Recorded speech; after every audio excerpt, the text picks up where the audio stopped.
Bonjour à tous, moi c'est Anthony et je fais partie du groupe UWR. Donc quand on se promène, la chose qui nous tenait vraiment à cœur, c'est les zones de la qualité de vie dans les zones urbaines. Donc c'est par exemple se promener dans les bois proposés par la ville et on remarque souvent qu'il y a des croix sur les arbres. Et donc on sait très bien ce qui va se passer avec cet arbre. En fait l'arbre il va être abattu pour diverses raisons.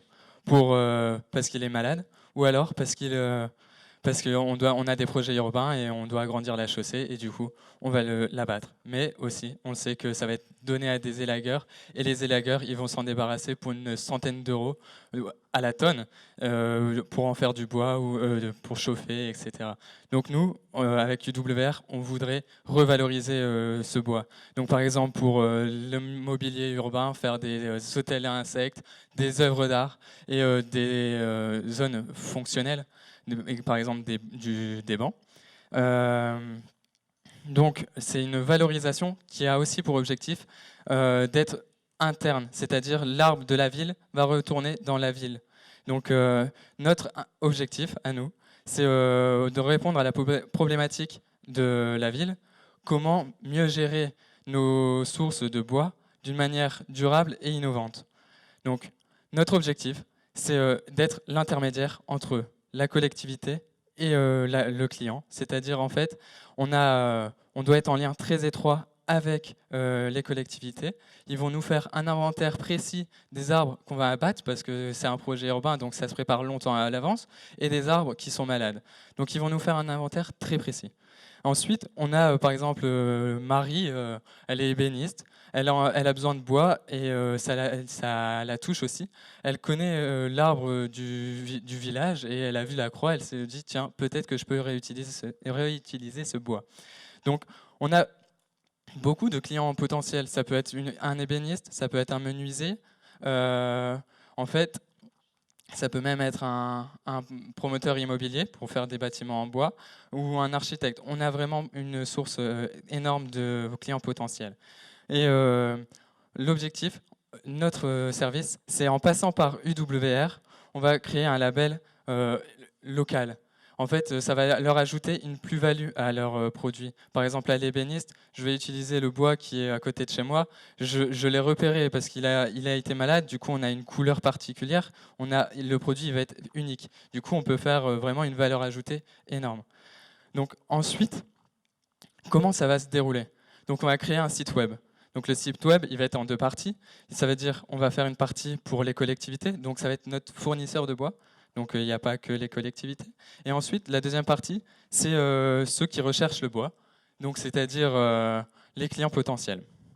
Euh, donc on a un business model qui va se baser sur le fait que c'est un site web. Du coup, on a un budget initial pour le lancement du site. Donc on a estimé à ça à peu près 20 000 euros à l'année. Ensuite, ça, là, ici, pour la labellisation, on n'a pas su l'estimer. J'ai regardé un petit peu, on a regardé sur les sites.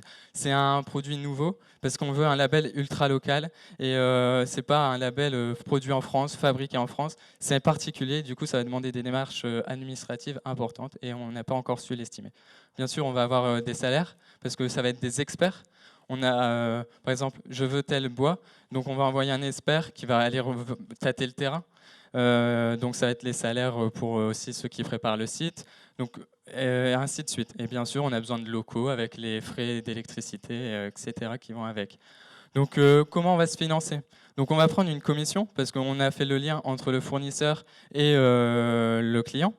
Donc on prend une commission là-dessus et aussi on va avoir des abonnements parce que j'en ai pas parlé tout à l'heure, mais on a des partenaires qui sont les élagueurs et les scieries. Et donc, ils vont s'inscrire sur notre site internet pour pouvoir avoir une source d'emploi régulière. C'est-à-dire, on sait que la collectivité a des arbres à abattre. Donc, on va mettre dans notre site contrat numéro 1, Valenciennes a tel arbre à abattre. Donc, ça, comment? Pardon.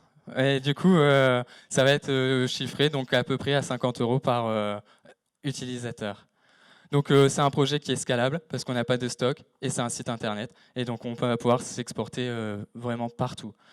Donc ensuite, s'il y a une particularité, chaque zone a son bois spécial, donc on va avoir des spécialités dans une région ou une autre. Donc on a par exemple cet exemple, celui-ci, donc on a des diversités.